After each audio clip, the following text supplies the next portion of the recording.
मनाला भिडून जाणारी प्रेमकथा. 7. नेहमीच हवी हवी वाटणारी, ऊब देणारी, सांभाळणारी, जगण्याला जगणं म्हणायला भाग पाडणारी. 7 प्रत्येकाला हवी असते, अगदी स्मशानापर्यंत. श्रीला ही साथ मिळाली होती मीनूची. त्यांची लव्ह स्टोरी तशी एकदम साधी होती. मैत्रिणीची मैत्रीण मीनू श्रीला आवडायला लागली. नजरा नजर व्हायची. हवे ते मोबाईल नंबर कसे मिळवायचे हे मुलांना बरोबर कळते. श्रीने नंबर मिळवला, ओळख झाली, बोलणं वाढलं, सवय झाली. एकमेकांशिवाय राहणं कठीण झालं. मनातल्या विचारांना दोघांनी मिळून प्रेम असे नाव देऊन टाकलं. 2 वर्षाच्या नात्याला घरच्यांनी परवानगी दिली आणि लग्नाची तारीखही ठरवली. परवा साखरपुडा झाला होता दोघांचा. मीनू, भेटायचं आहे मला तुला आज. भेटशील? रोजच्याच जागेवर, बीचवर. दुपारी भेटू. येशील ना? चालेल. मी वेळेवर. ठेवू ना? असं कसं डायरेक्ट ठेवू? एकदा बोल ना. ते आय लव्ह यू. हट, मी नाही. आई हाय इथे, ऐकेल. तिला सांगू ते का बोलायला? हे चावट कुठला. चल ठेव फोन. येईन मी दुपारी. दुपारची वेळ. मीनू आणि श्री चौपाटीवर दगडावर बसले होते. आज इतक्या पुढे का बसला श्री? पाणी खोल असेल इथे. अगं, इथे कोणाचा गोंगाट नाही आहे. शांत आहे. फक्त तुझाच आवाज ऐकता येईल मला, जो मला ऐकायचा होता. मीनू छोटंसं लाजली. भीती वाटू लागली आहे का मरणाची मीनू? भीती वाटतेच आहे. हवं ते मिळत असेल ना तर आयुष्य हवं असं वाटू लागतं. मरण कधी येऊच नाही असं वाटतं. आणि आलंच तर हव्या त्या सगळ्या गोष्टी मन भरून उपभोगल्या असलेल्या पाहिजेत असंही वाटतं. श्री, आपलं लग्न होतं आहे. खरंच नाही वाटत आहे. मी खूप खुश आहे. बोल ना, तू का शांत बसलाय? मी खूप खुश आहे. पण खूप खुश असलो ना की काय, कसं, किती आणि कुठवर बोलायचं ते कळत नाही. तसं झालं आहे माझं. शांत बसून सगळं फील करतोय मी. सुखाची जाणीव कधी कधी 2 क्षण एकट्यानेच अनुभवाशी वाटते. सुखाला घट्ट मिठी मारून डोळे मिटून घ्यावेसे वाटते. मोइनू, सुख साठवायला पण काहीतरी भांडं हवं होतं ना? सगळं सुख साठवून ठेवलं असतं. सुख साठवायला भांडं असतं की आठवणींचं? श्री मीनूंच्या डोळ्यात बघत होता. चेहऱ्यावर छोटीसं हसणं होतं. श्रीने मीनूच्या खांद्यावर हात ठेवून तिला स्वतःच्या जवळ खेचले. मीनूने श्रीच्या खांद्यावर डोकं टेकवले. श्रीने न राहून मीनूला मिठीत घेतले. 2 मिनिटं शांत सुखाचे. मीनू, सुख कधी मोजता येत नाही ना. खूप मोठं असतं ते. कधी कधी हातात मावत नसतं, पण त्याच वेळी अजून हवं असं वाटत असतं. आता या क्षणी मी आनंद दाखवायला काय करू नि काय नको असं झालंय मला. Shri, I love you. माझं तुझ्यावर खूप खूप खूप खूप प्रेम आहे. मीनू, थांब, मी काहीतरी आणलंय. थांबा, दाखवतो. हे बघ, बाळाचे पीक पीक आवाजातले बूट. नालायक कार्ट्या, हलकट बावळट. नको ना छळूस असा. मारे ना मी. मीनू श्रीला हलके हलके फटके मारून लाजत बोलली आणि तिने स्वतःचा चेहरा ओंजळीत लपवला. हाताने चेहऱ्यावरचा हात काढून श्री बोलला, आपल्या पहिल्या रात्री ही अशीच लाजशील का? जा ना, मी नाही बोलणार, जा. रुसणं म्हणजे सौंदर्याचा दागिना. परी वाटतेस अशी रुसली की. परी फक्त माझ्या एकट्याची. श्री, आपलं मस्त दुमदार घर हवं. फक्त आपल्या दोघांचं. तू ऑफिसला जाशील. जाताना मी दारावरून तुला बाय करेन. मग तू माझ्या डोक्यावर होठ टेकवशील. मी म्हणेल की जा आता ऑफिसला, उशीर होईल तुला. तू म्हणशील की मला आज जाऊच वाटत नाही आहे. तुझ्या कुशीत शिरून घरीच राहावंसं वाटतंय. मी म्हणेन की चल हट, चावट कुठला. मग तू जाशील. मी घरी संध्याकाळ होण्याची वाट पाहीन. संध्याकाळी दाराशी उभी राहीन. तूही येशील घरी घाईघाईने. आल्यावर घर कसं एकदम उजळून निघेल. सगळं कसं मस्त मस्त असेल ना. मीनू, आपल्याला 2 मुलं हवी हा. मी त्यांना खूप मस्तीखोर बनवेन. मग मी घरी आलो की आपली चिव बोबड्या शब्दात मला सांगे, अले बाबा, आज आजीनी मला फिरायला गेलेलो. मस्त मस्त. आजी, श्री म्हणजे आपण लग्नानंतर तुझ्या आईवडिलांसोबत राहायचे का? मी तुला आधीच सांगितले होते की आपले वेगळे घर हवे. मेनू, ते फक्त माझे आईवडील नाही राहिलेत आता. ते आता तुझेही आईवडील होणार आहेत. मी तुला याआधीही सांगितलं आहे आणि आजही सांगतो, मी वेगळे राहणार नाही. ज्यांनी मला वाढवले त्यांना त्यांच्या म्हातारपणी असे एकटे सोडणे मला नाही पटत आणि पटणारही नाही. माझ्याशिवाय त्यांना कोणीही नाही. मग माझ्याही आईवडिलांना माझ्याशिवाय कोणीही नाही आहे. मी का म्हणून माझे घर सोडून तुझ्यासोबत यायचे? तू मुलगी आहेस मीनू. आपली मुलगी लग्न करून परक्याच्या घरी नांदायला जाणार आहे याची जाणीव आधीच असते आईवडिलांना. मी मुलगी आणि मुलगा यांच्यात तुलना करत नाही आहे, पण काही गोष्टी आहेत तशाच्या तशा स्वीकारायला लागतात. विरोध करणं सगळीकडेच कामाला येत नाही. मी असे म्हणत नाही की तू तुझ्या आईवडिलांची काळजी करणे सोडून दे. मीही घेईन त्यांची काळजी, मदत करेल त्यांना. मदत फक्त पैशांचीच असते का रे? मानसिक आधार पण हवा असतो माणसाला. वेळ काही सांगून येत नाही. उद्या काही कमी जास्त झाले तर कोण असेल त्यांना मदत करायला? पटतंय मला तुझं, पण तूही मला समजून घे. तू तुझ्या आईवडिलांना सोडून येणार आहेस म्हणून मीही माझ्या आईवडिलांना सोडून वेगळे राहावे हे योग्य आहे का? तुझ्या त्यागाची मी अशी परतफेड करावी हे पटते का तुला मीनू? काय रे श्री, तू पण. बाई.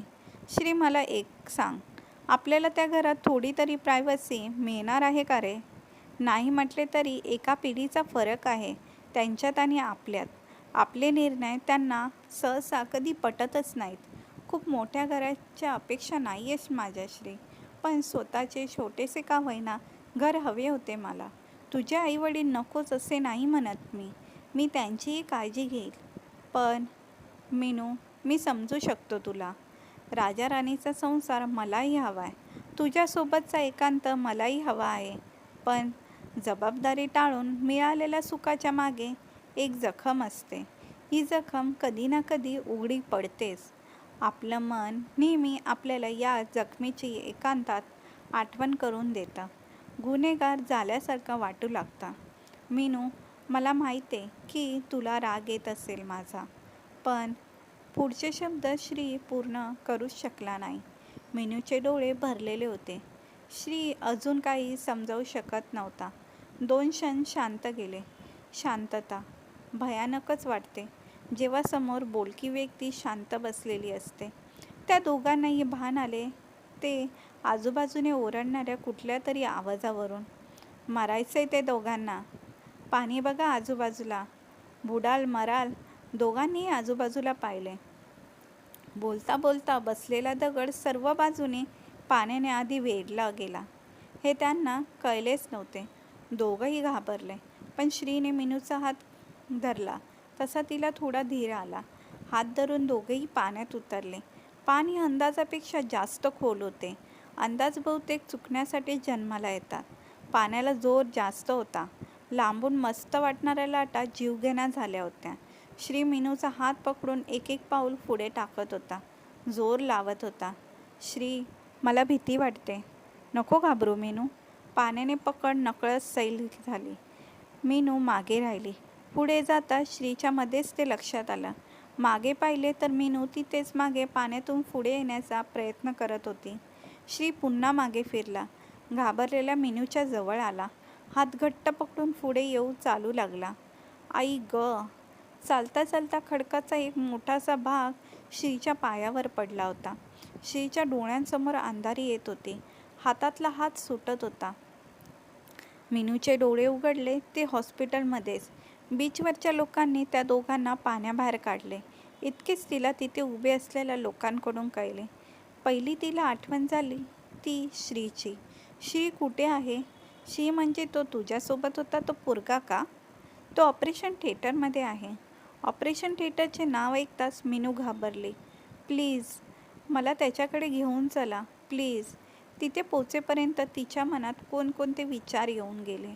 ऑपरेशन थिएटर जसे जसे जवळ येत होते तशी तशी भीती पसरत होती. श्वास वाढत होता.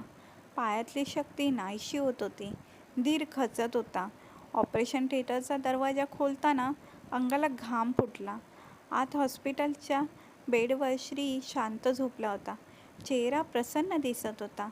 त्याला पाहून मीनूच्या जीवात जीव आला. पाणवलेल्या डोळ्याने ती त्याच्या डोक्याजवळ येऊन बसली. प्रेमाने त्याच्या केसातून हात फिरवू लागली. श्रीला जाग आली. श्री, कसं वाटतंय आता? आय एम सॉरी श्री, माझ्यामुळे हे झालं. माझ्यासाठी तू परत आला नसतास तर हे सगळं. तिला हुंदका फुटला. मध्ये नर्स आली आणि गोळ्या देऊन म्हणाली, पेशंटशी जास्त बोलू नका, आराम करू द्या त्यांना, या गोळ्या द्या त्यांना. श्री, तू आराम कर. मी घरी फोन करून सांगते. घरचे सगळं काळजी करत असतील. पाण्यात भिजून मोबाईल पण बंद पडले दोघांचे. थांब ना मीनू, बस थोडा वेळ माझ्याजवळ, बोल माझ्याशी. श्री, एक सांगू? तू पुढे निघून गेलास ना तेव्हा 2 क्षण सगळं संपले असे वाटले होते. बरं दिसू लागले होते. क्षणात डोळ्यासमोर ती सगळी स्वप्ने येऊन गेली. पण तू परत आलास ना तेव्हा खूप बरं वाटलं. कुणीतरी आहे आपलं ज्याला आपल्या असण्या नसण्याने फरक पडतो. ही भावना नेहमी सुख देते. मस्त वाटलं तेव्हा. 2 क्षण मरण विसरायला झाले होते. श्री शांतच होता. तू का शांत बसलाय? काय झालं? विचार करतोय? खरं सांगू मीनू, तुला ऐकून वाईट वाटेल पण. हो सांग, नक्की सांग. मीनू, बुडताना एका क्षणी तू आठवली नाहीस मला. आयुष्याच्या एखाद्या कठीण क्षणी शरीर मनाची साथ सोडून देते. कारण अस्तित्व या शब्दाची व्याख्या शरीरासाठी आणि मनासाठी निरनिराळी असते. शरीराच्या अस्तित्व व्याख्येत श्वास हा एकच उद्देश असतो. पण मनाच्या अस्तित्वात मान, अपमान, आपल्यांची साथ, स्वप्न, इच्छा यांचं अढळ स्थान असतं. मृत्यूच्या दारावर मनाची मते चंचल होतात, रूप बदलतात. मतांचे पाय परिस्थितीच्या शेवाळावरून सहज घसरतात.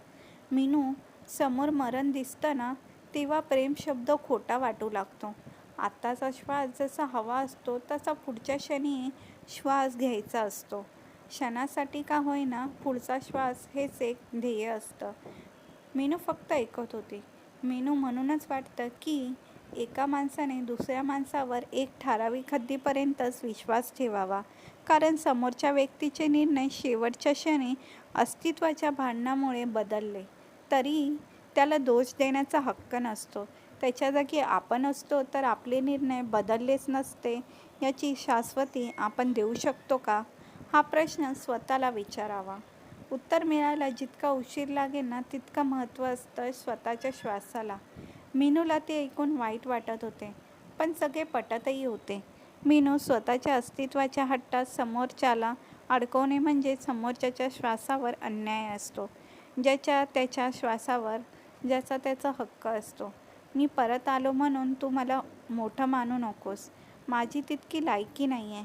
खरं तर मी परत आलो तेव्हा मला माझ्या पुढच्या आयुष्यात तूही मला माझ्यासोबत हवी होतीस म्हणून आलो होतो.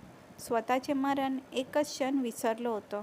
पायावर काहीतरी पडले, अंधारी आली डोळ्यासमोर तेव्हा मलाच प्रश्न विचारू लागले की का आलास तू परत? श्वास हवाय आम्हाला. अक्कल नाही आहे का तुला? I am sorry. पण रागवू नकोस मीनू.